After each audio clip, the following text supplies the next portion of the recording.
بالله من الشيطان الرجيم بسم الله الرحمن الرحيم الحمد لله رب العالمين والصلاة والسلام على سيدنا ونبينا وحبيب قلوبنا وشفيع نفوسنا أبا القاسم المصطفى محمد اللهم صل على محمد وأهل بيته الطيبين الطاهرين المعصومين المنتجبين الذين أذهب الله عنهم الرجس وطهرهم تطهيرا صلى الله عليك يا رسول الله وعلى روحك وبدنك الطاهرة صلى الله عليك يا مولاي وابن مولاي يا أبا عبد الله وعلى الأرواح التي حلت بفنائك عليكم مني جميعا سلام الله أبدا ما بقيت وبقي الليل والنهار ما خاب من تمسك بكم وأمن من لجأ إليكم يا ليتنا كنا معكم سادتي فنفوز فوزا عظيما قال الله في محكم كتابه الكريم وقوله الحق بسم الله الرحمن الرحيم واعتصموا بحبل الله جميعا ولا تفرقوا آمنا بالله صدق الله العلي العظيم صلوا على محمد وآل محمد اللهم صل على A second salawat in honor of Amir al-Mu'mineen Ali ibn Abi Talib. Allahumma salli ala. You can do a louder salawat ala hubbi Ali ibn Abi Talib. Sallu ala Muhammad wa ali Muhammad.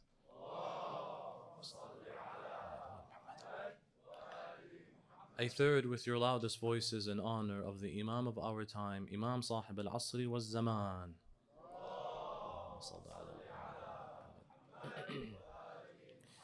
Respected brothers and sisters, Assalamu alaikum wa rahmatullahi wa barakatuh.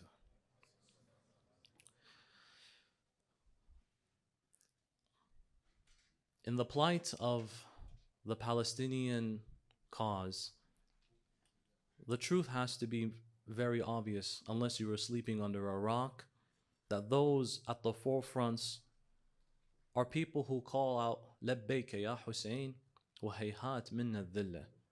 The Shia have given so much. This is not to self-praise, although this is something we should be very proud of. But the Shia, if you look at statistics, if you look at history, if you look at and follow politics just in general, and in many of our homes, you don't need to look at the TV, just look at your family members. Many of us have seen that there has been a lot put on the line for non-Shia Muslims. And this has led many to ask the following question. They're Sunni. Why should we care? This is a question that emerges often. It comes from a multiple point of view place. The first point of view is, do you not see the losses that we're gaining and the minimal advance and progression that is being made? On one hand, people will ask that what have we gained if we're dying for non-Shia constantly?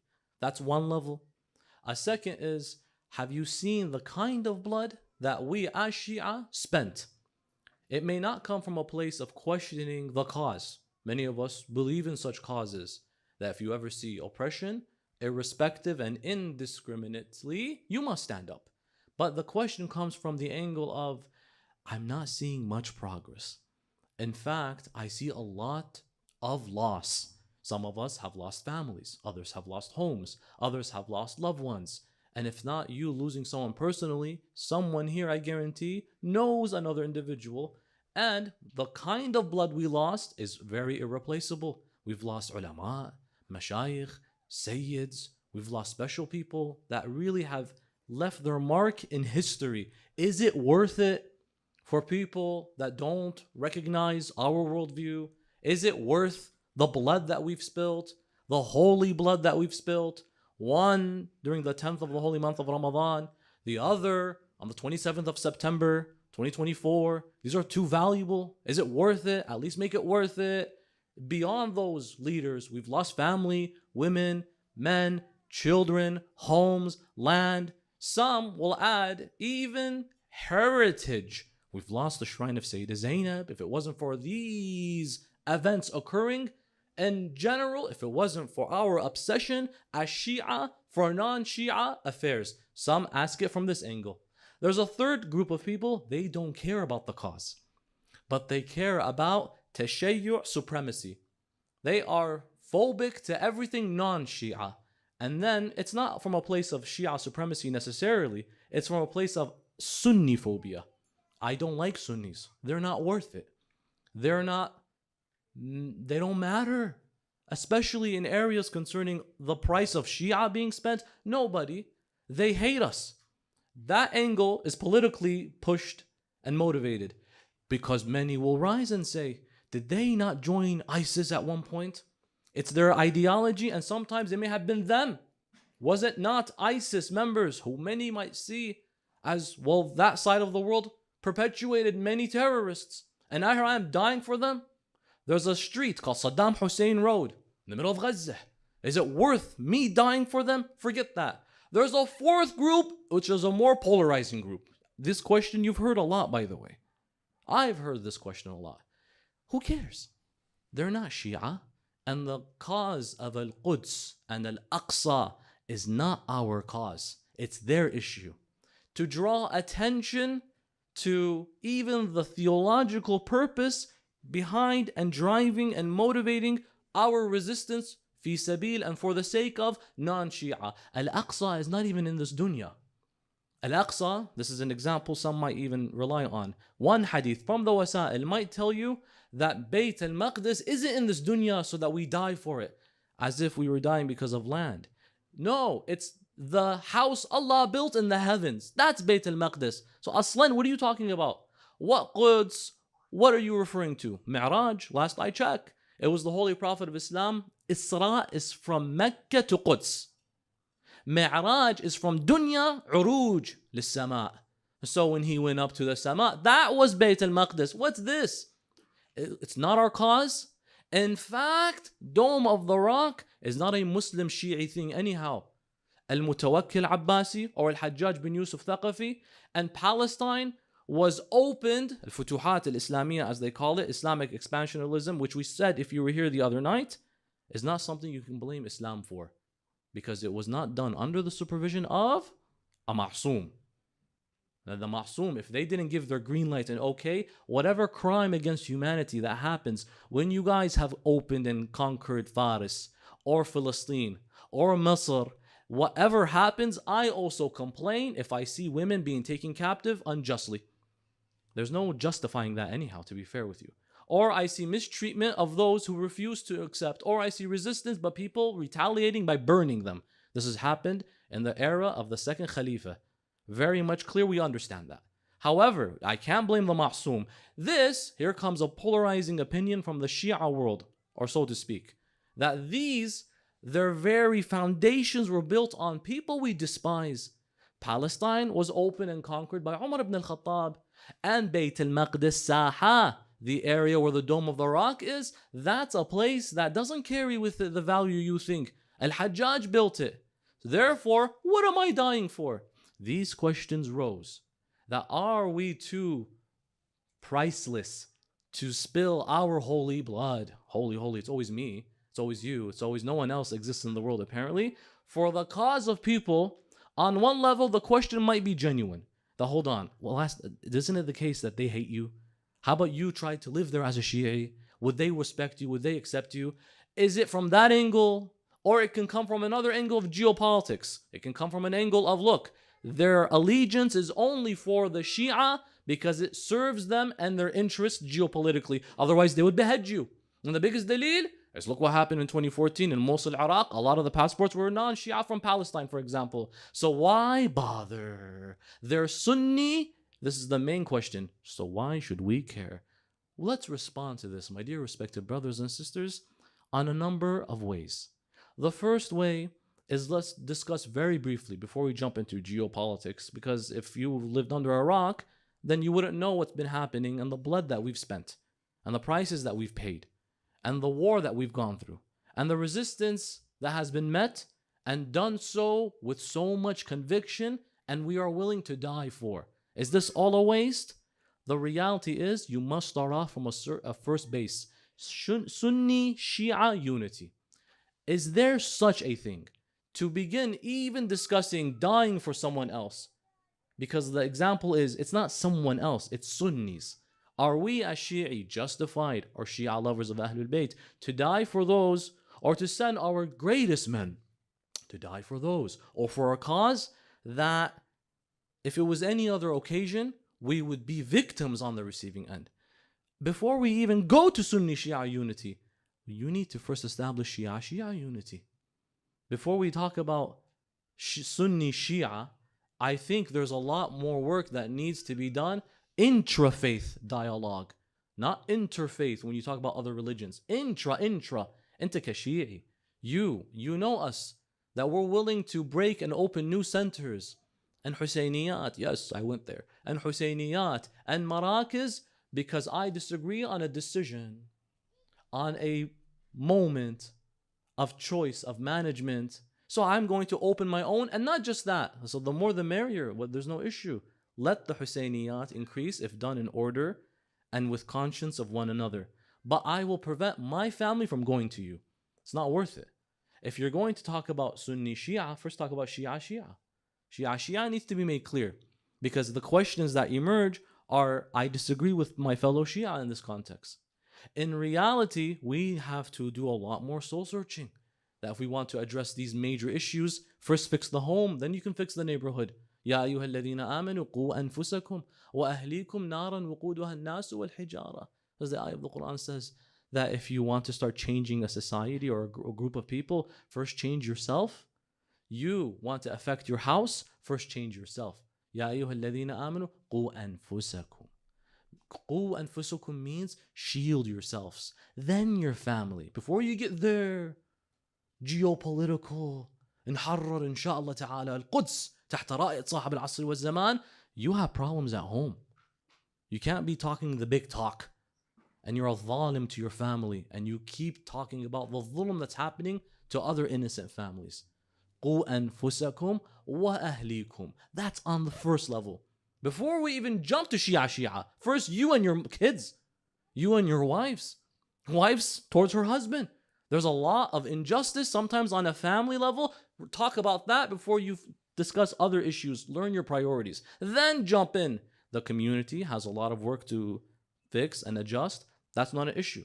But let's learn to live and coexist as Shia. Over marja'iyya disputes, we're willing to go to war and never talk with each other. Now you want to become united on a front that involves the blood of innocent people? Beyond that, are we able to have unity with the non-Shia world? We are, on 3 levels. 2 of them we must, whether we like it or not. 1 of them depends. The first level is you must have unity on a social level. Socially speaking, it's irrelevant whether or not the member of your community is a Sunni or Shia.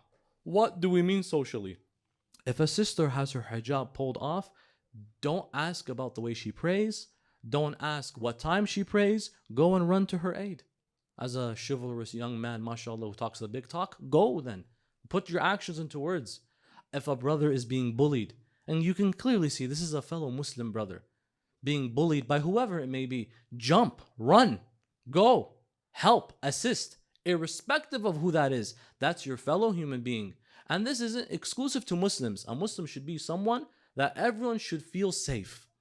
Al-Muslim man salim al-nasa min yadihi wa lisaneh. As the Holy Prophet said, that a true Muslim and one who submits to Allah is a person who people feel peaceful with from their hand and from their tongue. Man salim al-nasa min yadihi wa lisaneh. The Holy Messenger of God says, if you're a Muslim, people should feel safe. Alhamdulillah, a Muslim is near me. Not, oh my goodness, a Muslim is here, watch out. Sometimes that has been the message that we've seen, unfortunately. Sometimes it could be culturally pushed. It shouldn't be that way. You should feel safe. You need to be that example. The next time a young man is, from the shabab, mashallah, is in a public transport, and you see someone who could sit down and you have a seat, stand the heck up and let the lady or the guy sit down. You can handle, you can make it, you can manage it. Shwaya, it's called chivalry. Chivalry is called in Arabic futuwa. Futuwa means that when you are strong and young and able and capable, yet you still give others the priority. That is what God loves. Allah says this in the Quran regarding a group of people called Ashab al-Kahf. قال بسم الله الرحمن الرحيم إنهم فتية آمنوا بربهم فزدناهم هدى. That they were young, chivalrous men. Fitya, futuwa, not shabab.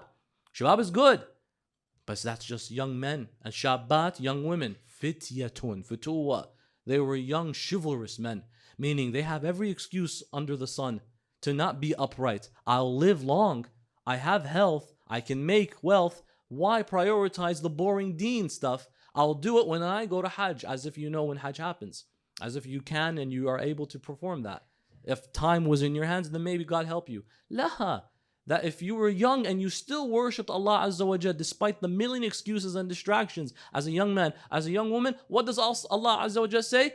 وَزِدْنَاهُمْ هُدًى. Allah will give you extra guidance. Not, here's your guidance, enjoy it, have a good day. I'm going to give you extra.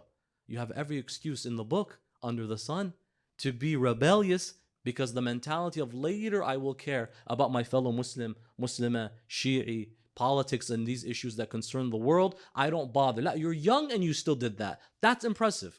That's incredible. I'm going to give you extra. And one man got called the title and the badge of honor of being known as the only futuwa to exist of which no one is like. La fata illa Ali wa la sayf illa dhul fiqar. The Messenger of God says he has a million excuses. He's strong. He has his life going for him. And he still wants to submit his life to Allah Azza wa Jal. He doesn't use derogatory terms. He doesn't cheat others. He prays on time. He's upright. He cares about his elder. He doesn't sit until the elder sits. He has all these qualities. There is none that can be like Ali ibn Abi Talib when it comes to chivalry. And there is no sword like his sword of Dhul Fiqar. In this context, Allahumma salli ala Muhammad wa Muhammad. In this context, on a social level, Sunni, Shi'i, Sushi, whoever, whatever, Sufi, I don't care. You run and help. You see oppression, injustice, I don't care. Go and stand next to your sister and help her if she is being watched by people that look like they want to devour her all of a sudden. Or if you see a brother struggling or uncomfortable, irrespective if they're Sunni, Sufi, whatever, this doesn't matter. That is unity that's wajib upon all of us. There's a degree of unity now. It's called a humanitarian level of unity. This is the one, your Sunni brother or sister is saying, help me. On that level, we have to unite. This one is even bigger. This is more major. For example, the day the Quran is burnt in France, or the Prophet is being mocked, you and your Sunni need to stand together. You and your Sunni friend need to come together. I say, that's my book. We unite on this one. This is a global issue suddenly. A humanitarian problem occurred here, where I see a person. We had the honor of going and visiting a community in New Zealand a few weeks ago. And the horror stories that haunt some of the community, even though we didn't visit exactly Christchurch, they say it still haunts us today. That when Sunnis were shot up in that Noor Masjid and Noor Mosque in the south of the country of New Zealand, in Christchurch, over 50 were killed. Did you care about who they revere, in what madhab, in what? Nah. That was a day that was tragic to me. That day should have shook you. Forget them. If it were Christians, if it was just a regular church, it should bother you. On a humanitarian level, this should concern you. That is unity that is obligated. There's a third type of unity. It depends. And this is theological. You cannot compromise on your theology, even for unity purposes, brothers and sisters. There's two extremes. There are some, they have no aqeedah because it's all unity to them, so they get rid of Ashura. There is, that mentality exists. Let's not talk about Masahib al-Sayyid Zahra alayhi salam. Let's not discuss, for example, Yawm al-Ashir, because there are people they might necessarily respect. Let's even conform and give good words about the figures that are venerated from the non-Shia worldview. The Khulafa, for example, all the wives of the Holy Prophet of Islam. What did you leave for Tashayyu'? Why is Taraweeh a bad prayer? If it's just Salah, let's pray with them. Listen, why compromise on your theology? You just don't have class anymore. You just gave up your aqeedah. That type of unity is not halal, it's haram. You gave up. They asked Imam al-Sadiq alayhi salam this question, that why did you remind people of Ashura the next year after the events of Karbala, and the year after, and the year after, up until now? Why every year? Basically, the question of why do you remind people of Imam al-Husayn's tragedy every Muharram? One is not enough? He says, because you would have forgotten Ashura like you forgot Ghadir. If Ghadir was not an event that we reminded you of, then you would have forgot it. Ashura particularly, you're not going to forget because I have to remind you.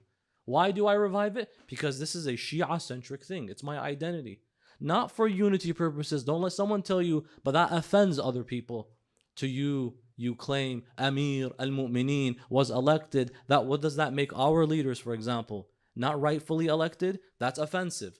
You have to have some boldness sometimes in life and say, I'm not going to disrespect you, but that doesn't mean I have to accept everything you want in order for us to coexist. That doesn't work like that. Sometimes there are certain moments in society where I have to lie so that I live. Allah yarham Sheikh Hassan, one of the converts, scholars of Egypt, was mercilessly killed and dragged through the streets of Al-Qahira because he was a Shi'i living around, I would like to say Sunnis, but not all Sunnis are represented by extremists. You have to also discern that. He lived behind or near wolves, animals, an animal. Animals grabbed him and dragged him through the street and killed him. Sometimes we have to be careful with what we say, because some people will be very firm with you. You, Mawlana, you do Ahlul Bayt a disservice. Why don't you do la'ana on the manabir? Number one, la'ana is not something I shy away from. Allah does la'ana in the Holy Quran. And Allah speaks about la'ana as not a form of derogatory attitude. It's a type of dua. It's to say, Ya Allah, extrapolate your rahmah from anyone who harmed Ahlul Bayt. And I'm going to particularly emphasize some of the very pro-unity, extreme mentalities tell you don't even do the la'na and ziyarat Ashura. That offends people. Akhi, don't be a snowflake. Let it offend people, it's okay. But the thing is, that doesn't mean I have to hurt you. I just disagree with your mentality and worldview. I can't have a narrative because it offends you. I have to have my own narrative. I have to be true to my own self. I have to be honest with myself. I see the truth. I can't let go because it offends you. But you have to be what? Wise. I am preaching to the choir. You know my stance. You know my position regarding certain khulafa. You know my position regarding some of the wives of the Holy Prophet of Islam. You know it very well. Why do I need to remind you? You know it very well. But you all are watching one person. I say something a bit too rough, someone in Parachinar, Pakistan gets killed. Or Peshawar, Pakistan. Or if this was taking back to 2014 Iraq, Mosul. These things, they exist. The biggest proof of the pudding is what? Come and look at what happened in the recent events in Syria, where you had people by association became victims. What are you? Alawi. Alawi, he reminds me of the Shia Rafilis, and your former leader here was also part of you. Come here and they slaughtered them. Well, it's not too surprising if your leader was the head of a terrorist gang in Iraq butchering people. What did you expect? These things can happen by association. All of a sudden, we notice in the world today that there is conformity for the sake of not offending people. There is, and at times it becomes wajib to avoid bloodshed, to avoid killing people, to avoid causing problems and fitna. That is an exception. That's an exception. However, there are times, Habibi, have some class. Learn to coexist. You can have ilm. That's fine. But not everything you know you say. There are things you know, but there are things that you have to use with hikmah. There are people that have knowledge but no wisdom. Hikmah is wisdom. Hikmah means placing things in their appropriate places. Is this the time? Is this the place? Then you can operate. In Hajj, a few years ago, there was a member of one of the groups that came from the West, and right in front of the Holy Prophet of Islam's qabr, he began to do expressions of la'na and bara'a, because right next to the Holy Prophet, the revered figures of Ahlul Sunnah wal Jama'ah that we despise. Sure, we all know this. But loudly. Do you know what happened? This is Hajj. Hajj, you usually go to Medina first, then you make your way to Mecca and you begin the manasik. The guy starts doing open la'na, and suddenly they took the leader of the group and they arrested him. The whole group had to go back to the States. Why? Because the problem with this is you have a person who's like, okay, you guys are going to, wherever you go, you'll cause problems. They took the leader of the group and everyone else had to pay the price because someone wants to be macho. Who are you talking to? We know your stance, but you have to have hikmah. There's that extreme. There's another extreme that says, no, who cares what they think? Say whatever you want. Go as far as you like. That's not even the attitude of Ahlul Bayt. Ahlul Bayt taught us that there are ways to speak, because if I speak to my fellow non-Shia brother in a manner that I know will cause offense, but if it's offense deliberately is different from offense academically, I will tell you, because at the end of the day, I want for you the best. I think you should embrace Islam Ahlul Bayt. But how can I welcome you if Ali ibn Abi Talib to me, the equivalent to you, I just condemned in front of you? I'll say it right now. Umar ibn al-Khattab to them is like Ali ibn Abi Talib to you. I come out of nowhere. Imagine if someone says, you and your imam, and then they fill the blanks with a bunch of masabbat. Don't you want to strangle that person all of a sudden? Do you see how far some people who have no self-restraint will be willing to go? They just cursed my mother. They just cursed my leader, my Khalifa. How dare they? And especially if you've been taught through literature, As-Sarim wal-Maslul, Ala Shatim al-Rasul by Ibn Taymiyyah, who makes it very clear and is in Minhaj al-Sunnah, that Ala man qatala rafidhiyan falahu al-Jannah, and whoever kills a Rafidhi gets Jannah. A lie of a hadith. It doesn't exist, by the way. When you hear a generation be raised with this, and suddenly you see in first hand someone coming forth with their vitriol and hatred towards you, they're obviously going to do something. They're going to take it on their own. Don't preach to the choir. You need to keep in mind that I'm not here to start problems. I want you to embrace Islam, Ahlul Bayt. I want you to be guided, but there's a way to do so. Let me speak with you on a term where you understand with me why I despise certain people. Not whether you like it or not, in your face. I'm going to offend you. Cause offense, cause fitna, and you forgot the ayah, وَالْفِتْنَةُ أَشَدُّ مِنَ الْقَتْلِ. Use your wisdom properly. Why, Maulana, don't you say these things on the member? Who am I speaking to? Non-Shia, Shia. You know my stance. We repeated this before. On a theological level, Sunni, Shia unity need to be done carefully. Don't teach your kids, Baba, because there are non-Shia out there, I need you to pretend to pray the way they do. Why? Why do so? Let them have their identity. If their life is not in danger, khalas, you can't do that. At times it could be haram. We talk about Sunni, Shia marriages, and we say there's one exception that it's not allowed. It's generally allowed, but there's one exception. We call those sushi marriages. One exception. It's when the woman fears, a Shia sister, for example, that her husband will influence her to embrace their narrative. I can't do that. That relationship is haram to have. You must be able to safeguard your aqeedah. Not just that, your children as well. And the opposite. Sometimes it's not the woman. Sometimes the guy can't think further and says, but I'm in love. Afija, good job. Let your love help you, inshallah. When you raise your beautiful kids, are they going to, is this shirk? I want to know. What's going to happen? Is this shirk? Praying on a rock, is that shirk to them? Who's the first marja' to these ones? Mama and Baba. What if Mama and Baba are doing two different things? We can barely get around with some of the opinions of may Allah bless all of our maraja and ulama. On the hilal issue, sometimes people see it as dividing. What about this one? Okay, I have a question. This is going to be silly. Lock eyes with me. What if they want to eat octopus? I was like, where'd you get that from, man? I was like, yeah, it's halal to them. What about lizards? Ahmed ibn Hanbal made it halal.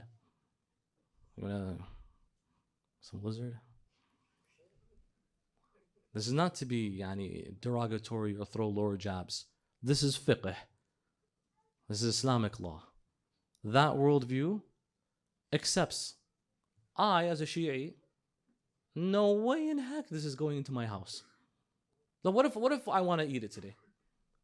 What are you going to do? Want to feed the kids? This guy's like, why are you looking at me, man?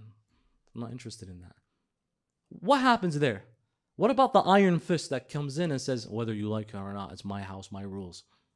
And by the way, I'm not speaking only from the man's perspective. A lot of women do this. My house, my rules. What do you think you are? I do whatever I like. Did you think about that? I was like, nah, I'm in love. Good love. Yeah, nice love. What about this? What about salah? Well, some of the difference of opinions has led families to say, listen, Ayyam Shahr Ramadan, just before the Eid, we're going to have to travel. Why? Because we might be on one taqeed. I know, it's okay, not the end of the world. But that's barely causing people to remain grounded. What about this one? So you have to think, Habibi, think far.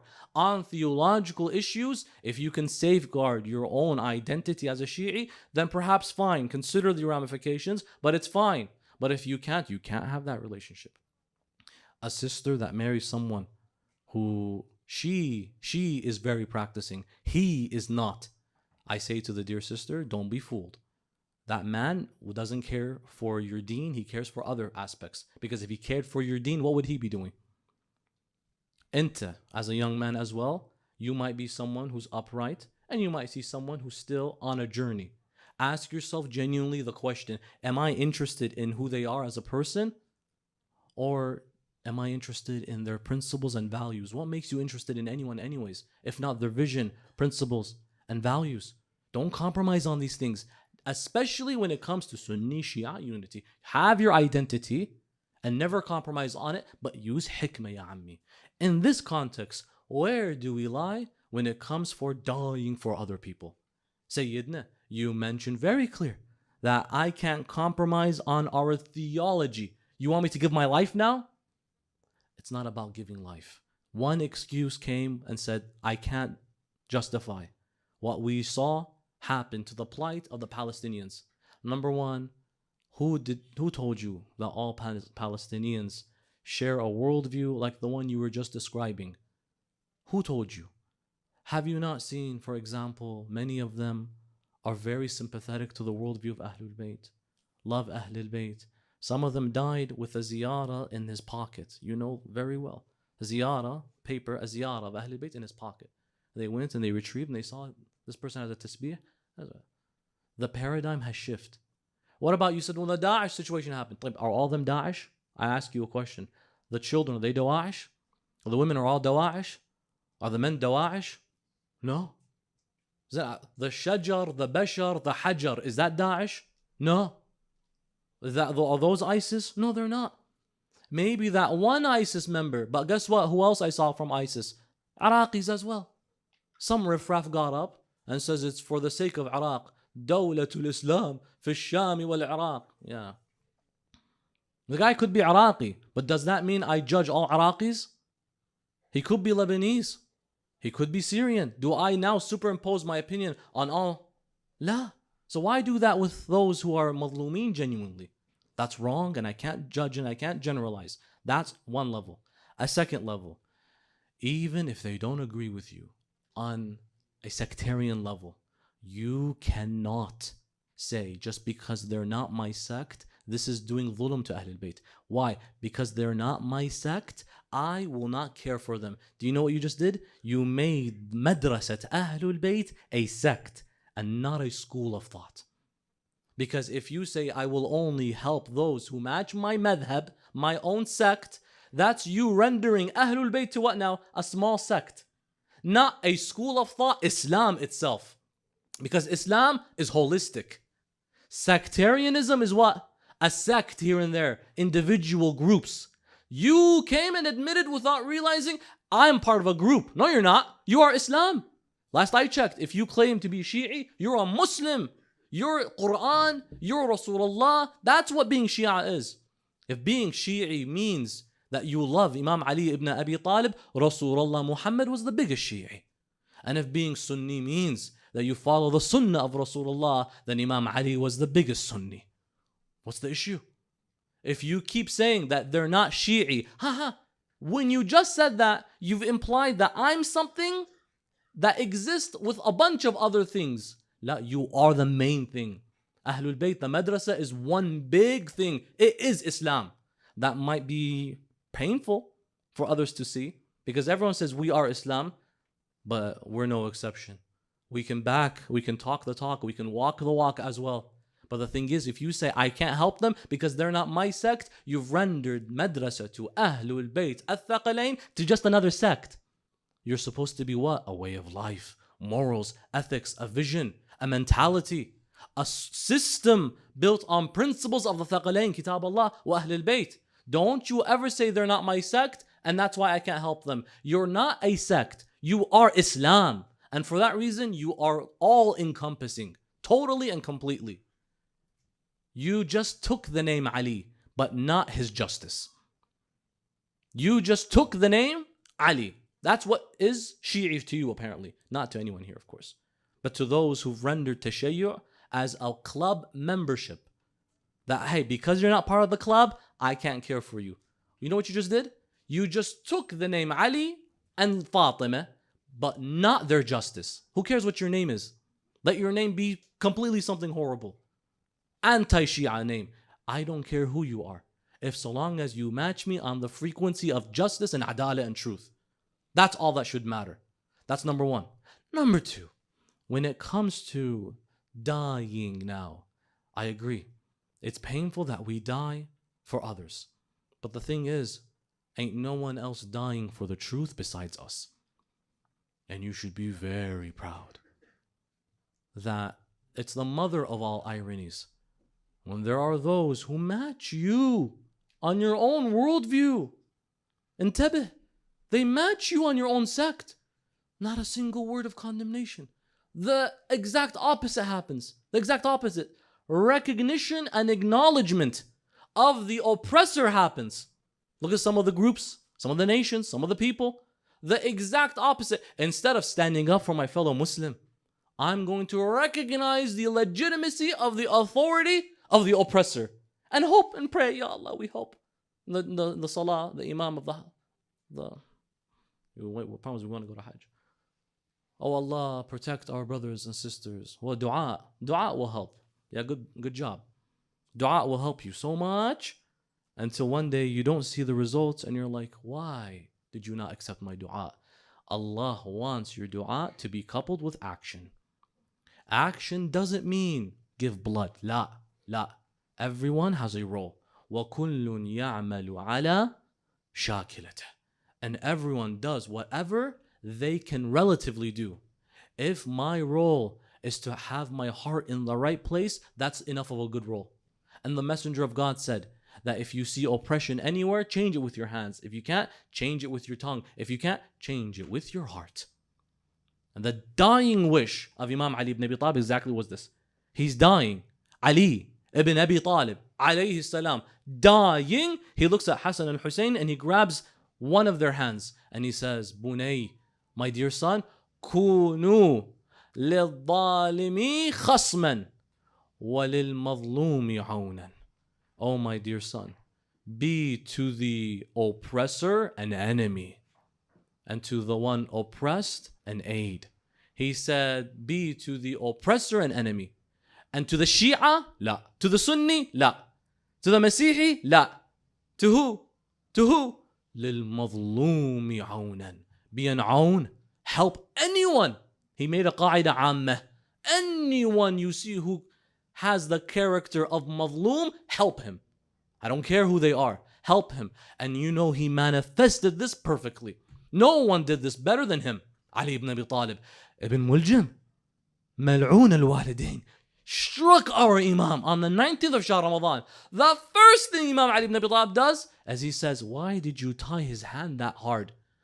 Unleash them. Can you see how afraid he is in his eyes? Ya Ali, he's killed you. Give it 3 days, you're going to return shaheedan fi sabilillah. You're showing rahmah. The term for this is magnanimity. He's magnanimous. Magnanimity meaning that you exercise mercy in an area where you could have been powerful. He's magnanimous. I don't care what he did to me. طيب, ما يخالف, it's okay. Yeah, maybe some have named the street in the name of some horrible dictator that killed the Shia. خلاص. That one riffraff that built it, the architect, ما يخالف. Or some have pledged to go fight Shia. Okay, some. Even then, are they as worse as Ibn Muljim? La. Where Imam says, if I end up dying, then do the process of treating him the way he treated with me. But if I live, let him be. And I want him to be taken care of. Give him from my water, give him from my food. Wallah, if it was left to us, who the heck does he think he is? If he gave you a bad look in your eyes, you wanted qamat al-qiyamah on them, let alone ends up killing you. But that's madrasat Ahlul Bayt. They don't confine themselves, Al-Muhammad, to a sect. He's not part of my membership club. I can't welcome you. I am a school of thought. I am a way of life. I am not just another sect. Yours is green, yours is red, yours is blue, and mine is brown. La, I am the entire spectrum of color. Everyone else thinks they can come back. La, I'm everything. I am that light, that nur, that shines. Ahlul Bayt even say, and Muhammad sallallahu alayhi wa sallam says, Kunna anwaran nahum hawla al-arsh. We were radiance. Before this dunya was made, we will rotate and circumambulate across the arsh of Allah Azza wa Jal. From us is light. وَكُلُّنَا نُورٌ وَاحِدٌ. We are all one radiance and light source. Everyone can benefit. Have you seen light be discriminatory? No. Last I checked, the sun shines on the salih wa talih. The sun shines on the Sunni and the Shi'i. And if you associate yourself with the power of the son of Al-Muhammad, then you must shine your light to everyone as well. Give that joy to everyone that can receive it. I can't help you if you want to hide in shade forever. I'm trying to help you. Wallah, I have a nur. Wallah, we've been blessed. We have something so priceless. But it just takes you to just come out. Come out and see the fresh air of Ahlul Bayt, of the light of Ahlul Bayt, the nur of Ahlul Bayt. But that means you must give it to whoever wants it. You don't hold it back. You don't offend people and burn them with it. You come and say, I'll tell you why you're wrong, but I'll unite with you on many levels, but I won't compromise and conform on my level. Why did we die for you? It's because we couldn't stand you dying innocently. That's why we're even willing to die ourselves. It's not about geopolitics. It's not that. It's more about if Bayt al-Maqdis is destroyed today. I'm going to say something controversial. If Bayt al-Maqdis and Dome of Rock destroyed today, Kaaba destroyed today, and the Church of the Holy Sepulchre, the holiest for the Christians, where supposedly Jesus was buried for the first time, destroyed today. And let's add the Jews, the Wailing Wall, destroyed today. Guess what we would do? We would build it, not tomorrow, the same day we'd rebuild it. What could rebuild the life of an innocent dead child under rubble in Gaza and in Rafah? Could you rebuild that? Tell me. The day you could rebuild an innocent soul that was burnt to smithereens, then I'll agree with you. It's not worth dying. But the problem is, when the whole world has turned its back, when people are calling out, help us, when babies are being killed, and women and men are running around, yes, they might not match me on my level. I can't help but remind myself of a day that I mourn every single year. And don't let anyone come and tell you, why do they compare Gaza, Palestine, with Karbala?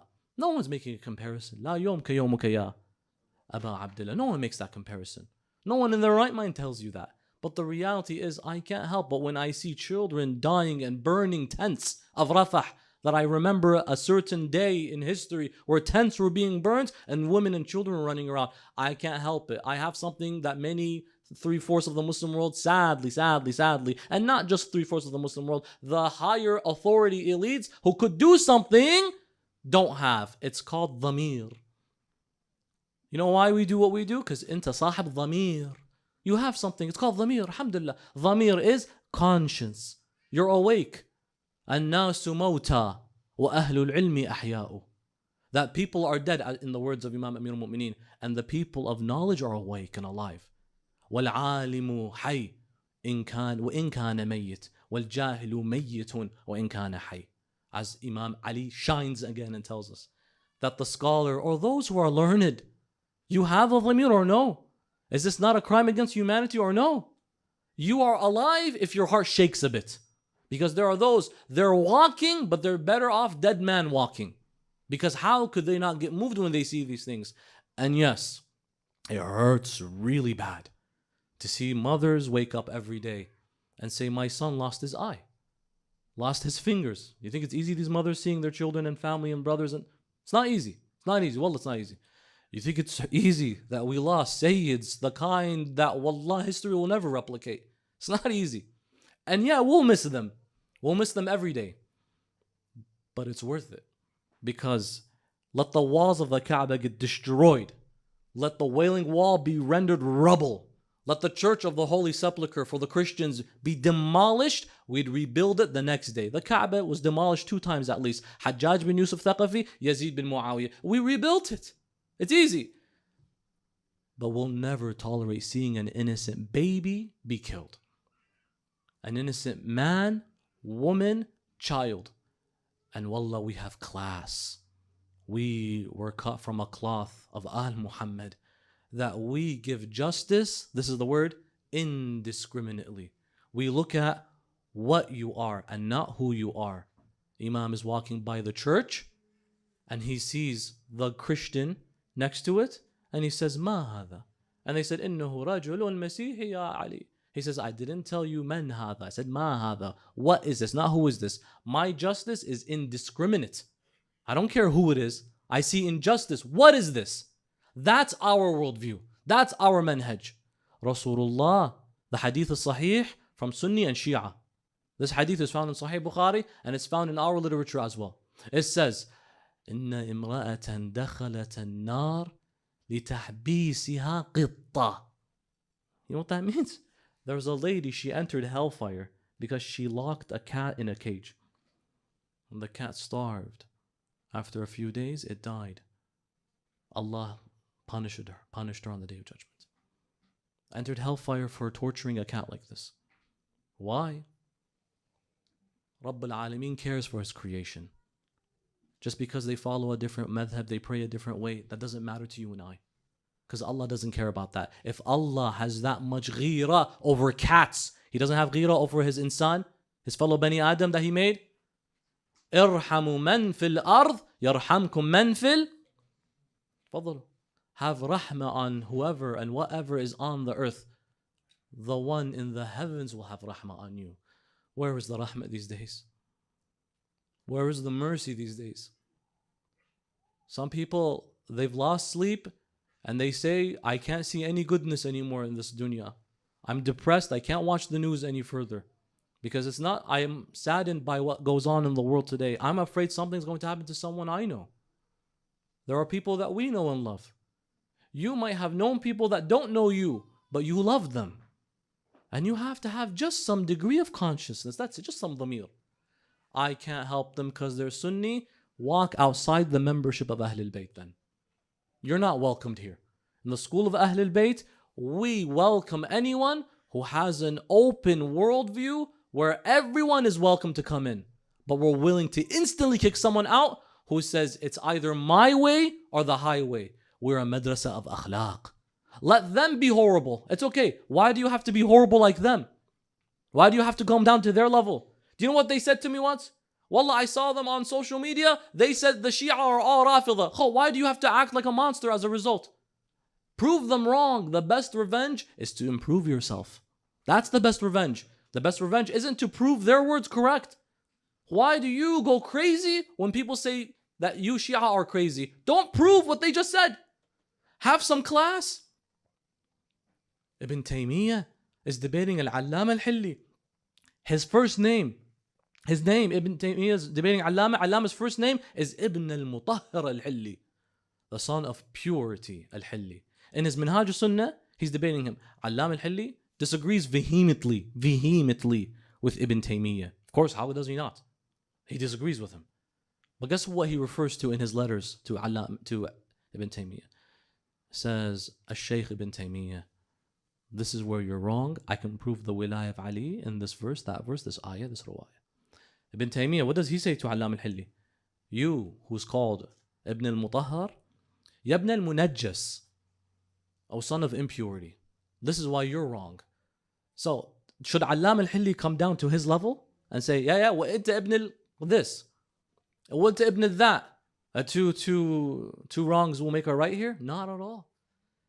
He won the war by maintaining his composure.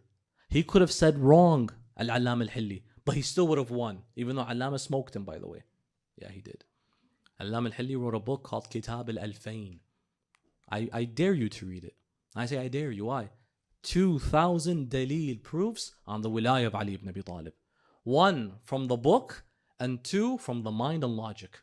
This is why he's an Allama Al-Hilli. He smokes them. He sweeps them off of their feet immediately. But look how he has class. Inta kashi'i, have class. Yeah, they said this about us. Who cares? Have some akhlaq. Win with your akhlaq. The first person, one of the biggest pieces of wisdom was this, that the first person to scream and yell and raise their voice in a debate has already lost, irrespective of what they said. They've already lost. Why are you yelling? You don't have composure? You don't need to force the truth. The truth shines. Just show it.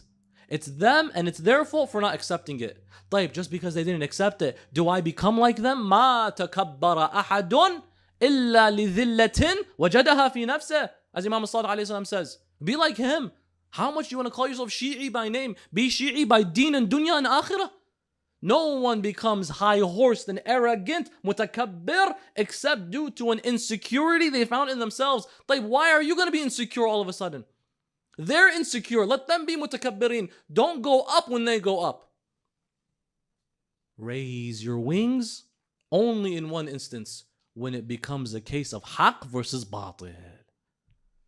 And that's why one of the most beautiful examples of brotherhood and sisterhood was seen on the most personal level, tenured in the most beautiful way, raised by the most beautiful household, As-Sayyida At-Tahira Al-Banin. Because she raised 4 sons. She told them, listen, my sons, all 4 of you are going to unite on one core value. That is, you might share family relation to Al-Husayn ibn Ali. No way in the world will you call him your brother. Call him Hujjatullah and Sayyidi and Mawlai. She raised brotherhood that all synchronized on one level, that we are dedicated for purposes of the Imam of our time. And I don't care if there was someone who has a vision backwards to mine, because eventually al-Banin's children would run into who just before the events of Ashura? Someone who was an Uthmani al-Hawa. Uthmani Hawa means that this guy did not like Imam Ali and supported the Khilafah of Uthman ibn Affan. They would say, هذا Uthmani al-Hawa, meaning Ali was wrong. How could Ali ibn Abi Talib be oppressive towards Uthman, and I blame Ali ibn Abi Talib for Uthman's death. Who was this guy? Zuhair ibn al-Qayn. Zuhair ibn al-Qayn, a man who, you want to use common language? He's Sunni. Zuhair is Sunni. Uthmani al-Hawa is not Shi'i. Uthmani means, Ali, you're wrong. You were responsible for killing Uthman. Imam Hussein doesn't come and say, I can't make unity with you. Abul Fadl al-Abbas and his 3 brothers don't look at him and say, Enta, Sunni. Oh no. Say this to some of the Shia. They go to the wrong masjid to pray, and then they're praying, and then the guy says, Shi'i. After they leave, clean the spot they were standing in. If a Sunni comes and prays here, I need you to go to that spot and hug and welcome them. Because we are cut from a cloth that if a Sunni walks in, we extend our hand first. It's up to them to not shake our hand. But you have to extend your welcomes first. I'm not going to be like, and I don't want to label all Sunnis like this. No, it's not true. Some of them are as heartbroken as us. That's fine. But there's a worldview that I don't respect, but I can respect you. And just like you don't respect my worldview, that's okay. But I won't go to war with you because you don't expect it, or accept it, or you rejected it. I'm not going to go to war with you. But why go to war with me? And it doesn't represent all of you. One person may have joined Daesh. A couple have joined Daesh. Fine. Let there be 1,000,000 who joined Daesh from you. I'm not going to superimpose all of your people. Because children are not Daesh. Women, men who are running away from genocide and carpet bombing, they're not Daesh. Let there be even geopolitical motivation. Khalas.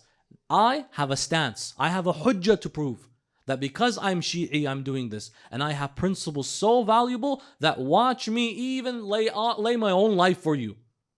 Because that's what my master taught me. Someone like Zuhair bin Qayn, Wahab al-Kalbi, these are non-Muslims. Rather, one of them is non-Muslim, the other was Sunni. Comes forth and says to you that I disagree with you on a sectarian religious level. Imam Hussein says, welcome to the madrasa of Ahlul Bayt. And I invite you to the school of Muhammad al-Muhammad. He goes and he welcomes him. And the most beautiful thing is, Zuhair ibn al-Qayn says, I'm not joining his group.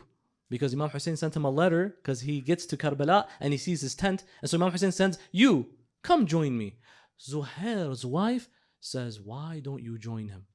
He says, who on earth is he? He's a Shi'i.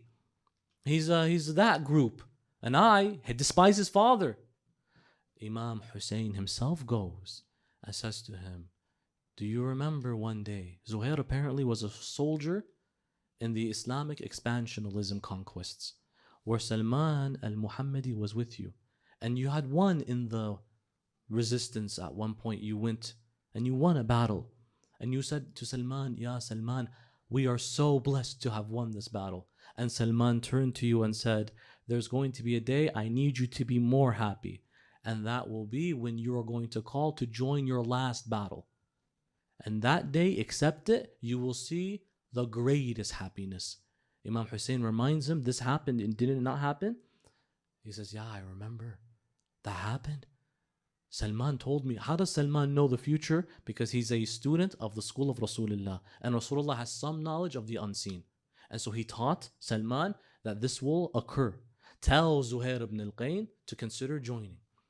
Ahl al-Bayt, Aba al-Fadl, all his siblings, all the soldiers, don't say, the Sunni, he's not worth dying for. And I go a step further.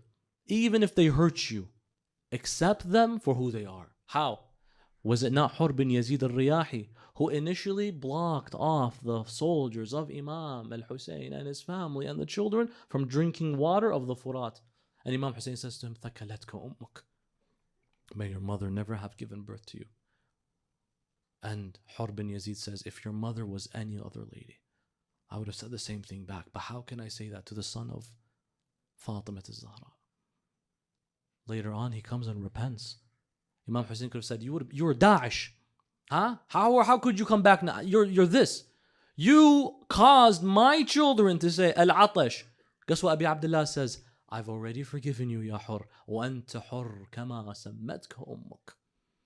This was instilled on these four like no other. Because you could say, yeah, I mean, that's a ma'soom. Ma'soom, may khalif. But three of these four are not ma'soomin. Abdullah, Uthman, Ja'far, أبناء Ali ibn Abi Talib من السيدة الطاهرة أم البنين. These are not ma'soomin, but they can maintain their resolve. And they said, yeah, you fought my dad, but I'm willing to forgive. No, forget. Not forgive. I'm going to die for you as well. I'm looking down and I see people who once have shared opinions or they have maybe even fought me. I'm willing to die for you. Why? Because that's the kind of man I am. That's the kind of person I am. What are you? I'm Shi'i. That's it. because I'm a Shia. And that's why the word Shia is the most trendy idea today. That it's a group of people. They're small. They brought down superpowers. And you just look at the last few days. You look at the last few days. They're small, but they shook the world to its core. They're a minority. But wallah, when they're united, they're the majority. They're small. They're meek. They don't have weapons of mass destruction. They don't got that. What's their secret? They come from a school tenured by al-Banin alayhi salam. What happens with her was remarkable. Because this amazing lady, she raises 4 children. Abbas alayhi salam is the eldest. He has 3 brothers. Uthman, we said, Ja'far, and Abdullah. These are al-Banin's children. She raises them with a manhaj that you live a life where it's whatever he says goes. Al-Hussein, you can't look at him and say, but that's my brother. That's your imam. Al-Banin is Imam al-Hussein's mother-in-law. But guess what? That's not my son-in-law. That's my imam. She raises them in this household such that she would wait every single day in Medina for some news to return from Karbala.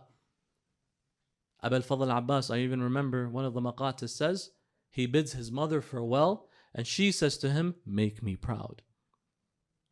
And make me proud in what way?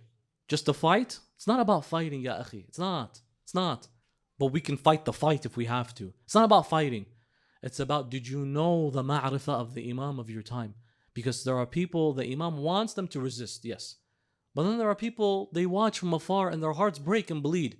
What does the imam want from you here? What's your taklif here? Ask yourself that question. What's my taklif here? It's to never conform. It's to always be proud. It's to be unapologetic. It's to hold firm to your identity. It's to be the best Shia Australian you can be. Don't conform to the whims of the West or the East or the North or the South. Conform only to the Thaqalain. That's it. Don't let anyone else bully you. Guess what? We will never bully others, but we will also not be bullied. She says to her son, make me proud. Proud means whatever he says, you say sam'an wa ta'atan. Tasliman bi amrik. Ya Aba Abdullah. al-Banin. From that journey, she stands outside Medina and she awaits. Maybe now they've come back, maybe not. I gave 4 sons for the cause of him. And if I had 1,000, I'd give more. And I'd give all of them. But in this way, I have nothing but the reminder of his daughter Fatima al-Alila. She is the only memory I have. And I go to her and she asks me, Auntie, Banin, do you know anything, any news from Karbala? She says, Wallah, I don't know anything.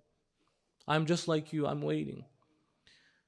A mother that raises her sons, works hard on her sons, loves her sons, nurses her sons, teaches her sons, doesn't want to see her sons die.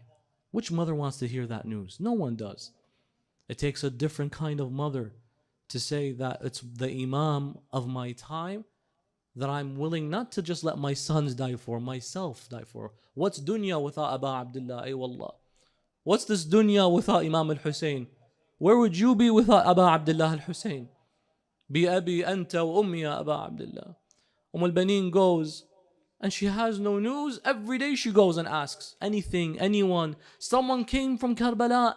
Do you have any news? You're from Iraq. Did you talk to anyone who recently? Nothing. Until the tragedy of Karbala happened. They go to Kufa, they go to Sham, they come back to Karbala, and they go back to Medina. Imam Zayn al-Abidin alayhi salam, just outside of Medina al-Munawwara, just outside, he runs into a man known as Bishr ibn Hadlam. And this man would give the daily press. He would deliver the daily newspaper. He would just speak the news every single morning.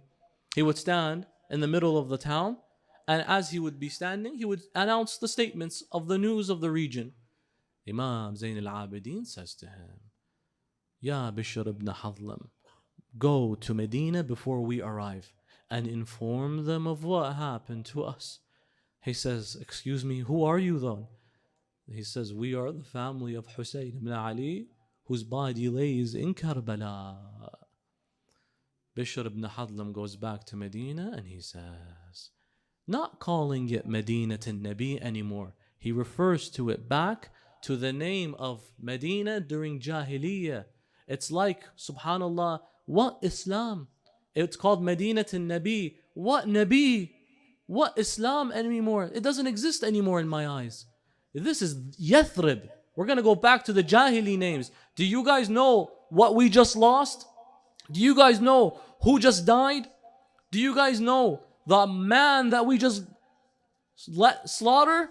And he begins to say, Ya ahla Yathrib la muqama lakum biha قتل الحسين فأدمعي مدرار الجسم منه بكربلاء مضرج والرأس منه على القناة يدار. O people of Yathrib, there is no place for you anymore, for Hussein has been killed, and for him my tears pour. His body lay on the ground in Karbala it lays, and his head from city to city taken away. And then he enters the town. Many men and women gather to hear of the news that he just said. One lady emerges from amongst them, holding on to a young infant baby. This would be the child of Abul Fadl al-Abbas. Abu Fadl alayhi salam had a son by the name of Al-Fadl, hence Abul Fadl. And al-Baneen, it appears that he kept his own baby with his mother, Salamullahi ta'ala alayha. And so she emerges, and finally someone has news from Karbala. She begins to say, Ya Bishr ibn Hadlam, tell me about what happened in Karbala. He says to her, Oh lady, tell me, who exactly are you? She says, don't worry about me. They tell Bishr, Ya Bishr, how do you not recognize the wife of Ali ibn Abi Talib? How could you not know the wife of Amir al-Mu'mineen and the mother of Abul Fadl al-Abbas? إنها يا البنين الأربعة. He then begins to say, ask me what it is you wish to know. She says to Bishr, tell me about Aba Abdullah. Bishr ibn Hadlam then says, عظم الله لك الأجر باستشهاد ولدك عثمان. May Allah reward you over the martyrdom and the shahada of your son Uthman. al-Baneen, he fought bravely. al-Baneen, he died bravely. al-Baneen, he made you proud. She says, I did not ask you about my son. May he go ransom to Aba Abdullah. I asked you, tell me about Hussein. He then says, عظم الله لك الأجر باستشهاد ولدك عبد الله. He then says, باستشهاد ولدك جعفر. She says, I didn't say Ja'far. I didn't ask you for Abdullah. I didn't ask you for Uthman. Tell me about Aba Abdullah al-Hussein. He then says the line that really pierces her heart. He then tells her, عظم الله لك الأجر باستشهاد قمر العشيرة باستشهاد أبا الفضل العباس قتل ذبح قطع يمينا ويسارا. He died, he was slaughtered, his left, his right, his eye was punctured. He died by the Euphrates River. al-Baneen, may Allah reward you, your son Abbas. He was really brave and he fought defending defending Abu Abdullah. She held her son, she dropped him out of shock. She collected herself and says, Wallah, you have ripped my heart to pieces. Tell me about Abu Abdullah, Abbas, my son, Uthman, Ja'far, Abdullah. May they be fida'an, may they be ransom to the son of Fatima al-Zahra. He then tells her, عظم الله لك الأجر بالحسين الشهيد المقتول المذبوح عطشان بشاطئ كربلاء. By the Euphrates and the Furat, al-Banin collects herself. She goes to her house. Soon Sayyida Zainab comes back.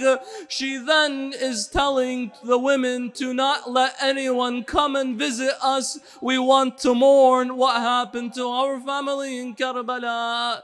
Then they hear a knock on the door. The maid, Fidda alayha salam, sees it's al-Banin. She goes back to Zainab and says, Ya Sayyidati, you said that we cannot let anyone visit. But what about if the one at the door is al-Banin? Can she come inside? She says she is a sharika fi azaina. She is minna ahl al-bayt. Of course, let her inside. Then she comes inside. As Sayyida Zainab alayha salam runs to al-Banin. She calls out, Wa Abbasa. What does al-Banin call out? Wa Husayna. Rahimallah man nada wa Husayna. Louder. Wa Husayna. Aywa imama. Aywa qatila.